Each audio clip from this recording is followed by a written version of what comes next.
मित्रों नमस्कार। ज्योतिष विद्यासागर में आपका स्वागत करते हैं। मित्रों, आज एक कुंडली है जिसके बारे में मैं आपको बताऊंगा। यह एक व्यवसाय की कुंडली है। हर कुंडली में किसको क्या करना है, आगे चल के डॉक्टर बनना है, इंजीनियर बनना है, व्यवसाय बनना है, ये सब हम पहले से ही निश्चित कर लेते हैं। तो ये निश्चित भगवान के द्वारा होता है, हमारे आपके करने से कुछ नहीं होता। इसीलिए बुद्धिजन अपने बच्चों का भविष्य शुरू से ही वो निर्णय कर लेते हैं। किसी ज्योतिष पास जाते हैं और ये पूछते हैं कि लड़का मेरा आगे चल के क्या बनना है, उसी के अनुसार वो पढ़ाई करवाते हैं। पता चला कि उसको बनना है इंजीनियर और वो पढ़ाई करवा रहे हैं आर्ट साइंस का, इतिहास का, भूगोल का, या पता चला कि उसको संस्कृत का प्रोफेसर बनना है और वो साइंस की पढ़ाई कर रहा है। तो इस प्रकार से आगे चल के फिर कन्फ्यूजन होती है और उनको उचित दिशा नहीं मिल पाती। तो आज मैं बताऊंगा कि एक कुंडली देखिए, ये मिथुन लग्न की कुंडली है। यहाँ सूर्य बैठे हैं, यहाँ सूर्य जी बैठे हैं, बुध बैठे हैं, बुध भी यही हैं, और यही शनि जी भी हैं। अब मैं एक एक प्रदर्शन करता जाऊंगा कि देखिए, शनि सूर्य कहाँ के मालिक हो गए? तृतीय के मालिक हो गए। तृतीय क्या चीज है? पराक्रम है, साहस है। तो इस व्यक्ति में अब वो लगन में आके बैठ गए। अगर पराक्रम के मालिक, पराक्रम घर के मालिक 6, 8, 12 में बैठते हों तब तो ये बहुत बुरा है, क्योंकि वो व्यक्ति का पराक्रम ही नहीं रहेगा, वो साहस ही नहीं करेगा। लेकिन इनके पराक्रम के मालिक कहाँ बैठे हैं? देखिए, लगन में बैठे हैं। लगन क्या होता है? ये केंद्र और त्रिकोण का भाव होता है। अर्थात इनको, और कौन है? सूर्य जी हैं जो राजा हैं। अर्थात इसका ये भी मतलब हुआ कि पराक्रम के स्वामी सूर्य, पराक्रम में अगर पाप ग्रह हो तो और अच्छी बात है, क्योंकि सूर्य हो, मंगल हो, राहु, केतु हो, आदमी को बहुत पराक्रमी बनाते हैं। कितनी भी मुश्किल उस व्यक्ति के ऊपर आए, लेकिन वो व्यक्ति घबराने वाला नहीं होता, अपना साहस ही दिखाता है। दूसरी चीज, अब सूर्य किसके राशि में बैठ गए? बुध के राशि में बैठ गए। बुध उनके क्या है? बुध इनके सम हैं। सूर्य के मित्र कौन कौन होते हैं? चंद्र, मंगल और बृहस्पति। शत्रु कौन होते हैं? शुक्र और शनि। और बुध इनके सम होते हैं। तो ये अपने सम राशि में बैठ गए। मतलब यह है कि न बहुत उत्तेजित रहेंगे, न बहुत नम्र रहेंगे। ये पराक्रम के स्वामी यहाँ बैठ गए। ये इस व्यक्ति का पराक्रम बहुत बड़ा है, बड़ा साहसी व्यक्ति है ये। दूसरा, बुध जी है, यहाँ बैठे हुए हैं। बुध कहाँ के मालिक है? 3 और 6 के मालिक है। तीसरा भाव स्वयं इन्हीं का है। जो भी ग्रह अपने घर में ही बैठता है वो उस घर को वो धन्य कर देता है, उस घर के प्रगति को वो बहुत करता है। लगन है, शरीर और चरित्र, बौद्धिक क्षमता, ये व्यक्ति बहुत ही बुद्धिमान व्यक्ति है। और बुध किसके कारक हैं? नौकरी के कारक, बिजनेस के कारक हैं। तो बिजनेस, अर्थात यहीं से ये इंगित हो गया कि ये व्यक्ति बिजनेस करेगा, ये व्यक्ति नौकरी नहीं करेगा, ये व्यक्ति किसी के दबाव में काम नहीं कर सकता। ये बुध अगर अपने लगन में और सूर्य के साथ हैं तो वो व्यक्ति राजा के समान जीवन जीता है। मैं आपको जो प्रकरण कर रहा हूँ उसको आप ध्यान से सुनना, इसलिए मैं कह रहा हूँ कि आप भी अपने कुंडलियों में देखना कि इसी प्रकार का फलादेश करके। और तीसरा कौन बैठे हैं? शनि जी बैठे हैं। शनि जी कहाँ के मालिक हैं? 8वें घर के मालिक हैं और 9वें घर के मालिक हैं। 8वां घर कौन होता है? मृत्यु का होता है। और 9वां घर कौन होता है? भाग्य का होता है। भाग्येश होकर के बैठ गए और मृत्यु के घर के होके बैठ गए। शनि जी केंद्र में बैठ गए और स्वराशि के बुध के साथ बैठ गए। इसका मतलब है कि इस व्यक्ति की उम्र भी काफ़ी लंबी है। शनि जी जहाँ बैठते हैं उस कारकत्व को बढ़ाते हैं, जिस पर दृष्टि डालते हैं उस कारकत्व पर उनकी दृष्टि खराब होती है। लेकिन यहाँ शनि जी केंद्र में बैठ गए, बुद्ध के साथ आयु को भी बढ़ा रहे, भाग्येश इनके लगन में आ गए। इसका क्या मतलब है कि भाग्येश का लगन में आना, ये अपने पराक्रम से ही अपने भाग्य को बनाएंगे। इनकी भाग्य चाहे अच्छी हो चाहे बुरी हो पहले से, लेकिन ये अपने भाग्य को चमका देंगे अपने परिश्रम से, अपने मेहनत से। इसका मतलब यह हुआ।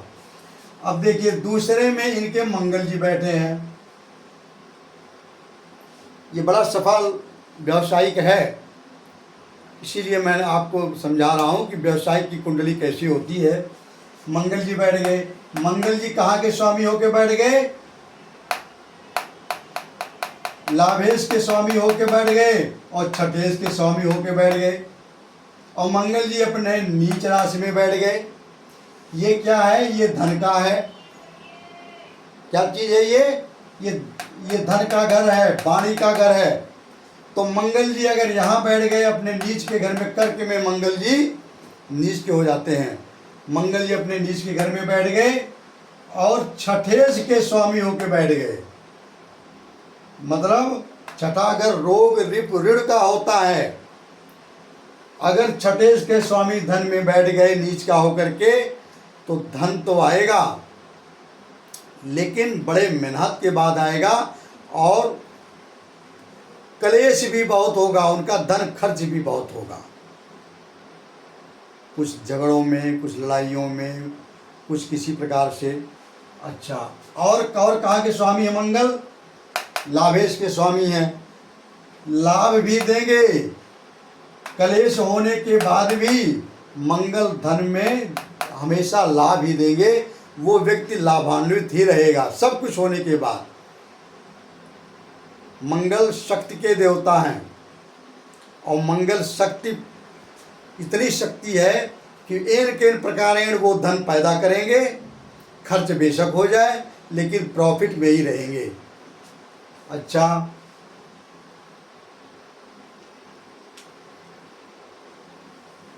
तीसरे में इनके कोई ग्रह नहीं है, चौथे घर में कोई ग्रह नहीं है, सातवें में भी कोई ग्रह नहीं है। अब यहाँ है बृहस्पति और यहाँ है राहु। बृहस्पति यहाँ बकरी है। पहले आप राहु का सुन लीजिए। राहु षष्ठ भाव में है। षष्ठ भाव का राहु बड़ा प्रबल होता है, बहुत साहस दिलाता है, प्रतियोगिता का कारक होता है। वो कितना भी मुसीबत पड़े लेकिन राहु इनको पीछे नहीं हटने देगा। सीना तान के आगे आदमी आगे खड़े रहेगा। जिसकी छठवें में राहु है, बहुत अच्छी बात है। छठवें में राहु बहुत ही कैरेज को बढ़ाने वाले होते हैं, बहुत ही लिविंग पावर को बढ़ाने वाले होते हैं। अच्छा, बृहस्पति बकरी होकर के सप्तमेश के मालिक होकर के, सप्तमेश और दशमेश के मालिक होकर के इनके नवम में बैठ गए। पत्नी इनकी धार्मिक होंगी, ये धर्म का भाव है, धार्मिक होंगी। दशमेश बृहस्पति हो गए, ये व्यवसाय तो करेंगे लेकिन ये बहुत ही धार्मिक व्यक्ति का, इनका कर्म धर्म कुछ व्यवसाय भी कुछ ऐसा होगा जो धर्म से मिला हुआ होगा। बकरी ग्रह, शुभ बकरी ग्रह जो होता है वो अपने कारकत्व को थोड़ा सा और बढ़ा देता है, लेकिन फल पाने में थोड़ा सा कम हो जाता है। कर्म तो ये बहुत करेंगे लेकिन फल इनको थोड़ा कम मिलेगा।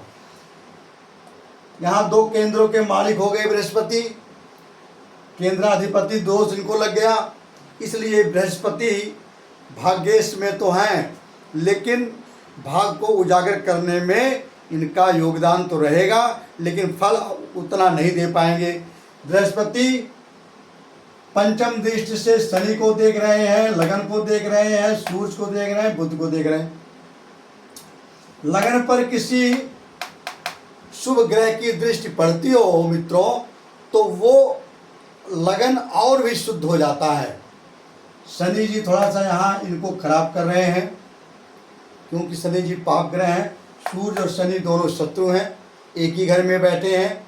इसका मतलब यह है कि आप ये व्यक्ति जहाँ भी बैठेंगे इनके पिता से, इनसे और इनके पास पड़ोस से थोड़ा सा खंडमंडल रहेगा, बहुत मतभेद थोड़ा सा रहेगा, मनमुटाव रहेगा, लेकिन फिर भी बृहस्पति जी का आशीर्वाद से सब अच्छे चलेंगे।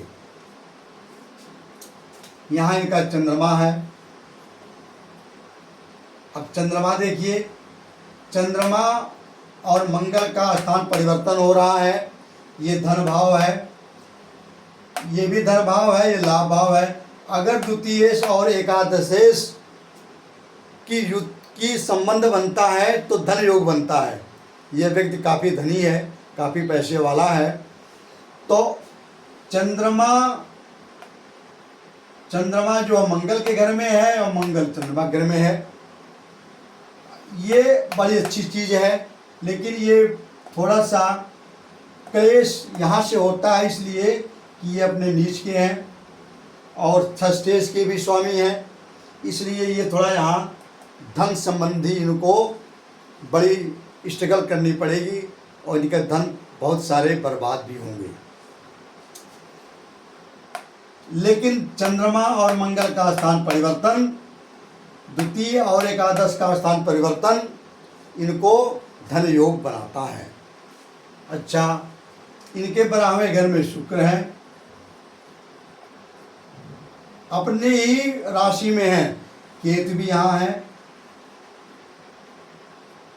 शुक्र एक ऐसे ग्रह हैं कि जो 12वें घर में केवल शुक्र ही शुभ होते हैं।